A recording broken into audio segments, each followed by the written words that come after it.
So problem 3 gives us a function, and it says verify that f satisfies the hypothesis of the mean value theorem. So before I start, we want to verify this on -1 to 5. I want to know, well, what's the domain of this function? Because if that thing's outside the domain, I can already shut the problem down.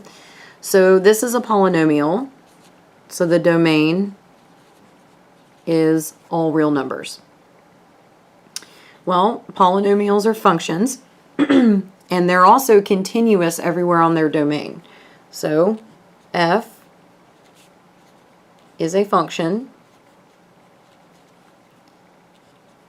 F is continuous for all real numbers, so that means it's got to be continuous for our closed interval -1 to 5.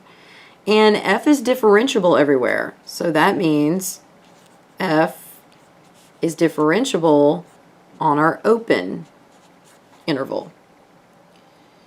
So this does in fact meet the condition for the MVT. Part B says we'll now find the slope of the secant line from -1 f of 1 to 5 f of 5. So this is just another way of notating, right? Finding f of b minus f of a over b minus a. So first, I'm going to plug 5 into my function. And when you plug that in and simplify, you get 38 over 3. If I plug -1 into my function and simplify, I get 2/3.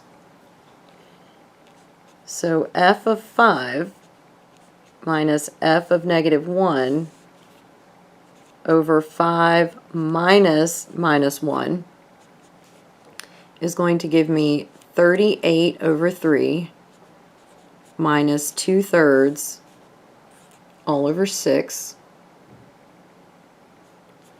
The numerator, 38 minus 2, right, these both have a denominator of 3. 38 minus 2 gives me 36 over 3, and 36 over 3 is 12, divided by 6 is 2. So the secant slope is 2. Then C says we'll find a number C in the interval such that the slope of the tangent line is equal to the secant slope. So the way we find the tangent line is we take the derivative. So the derivative of our function is going to be x squared minus 5.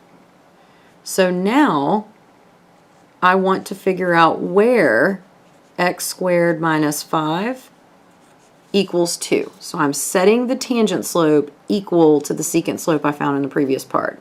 So now we'll solve for x.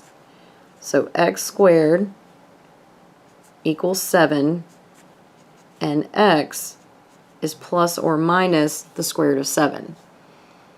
But our interval was -1 to 5. So the square root of 7 is bigger than 1, right? Because somewhere between 1 and 2, because the square root of 9 would be 3. So it's somewhere between 1 and 3. Yeah, and it's actually going to be bigger than 2 because the square root of 4 is 2. So it's somewhere between 2 and 3.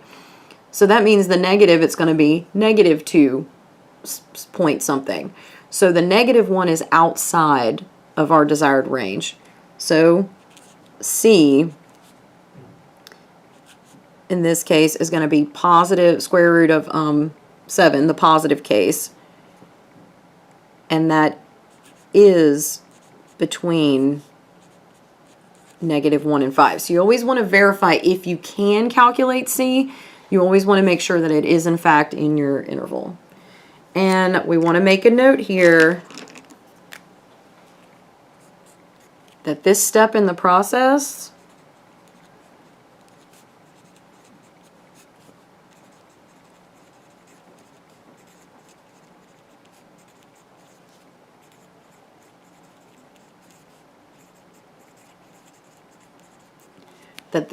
may not always be possible because of algebra. So this function was a quadratic when we took the derivative. We can solve a quadratic algebraically, but some of these functions, even their derivatives, it is not possible You can set it equal to the secant slope, but you may not have the algebra moves you need to get out of it and actually find the value C.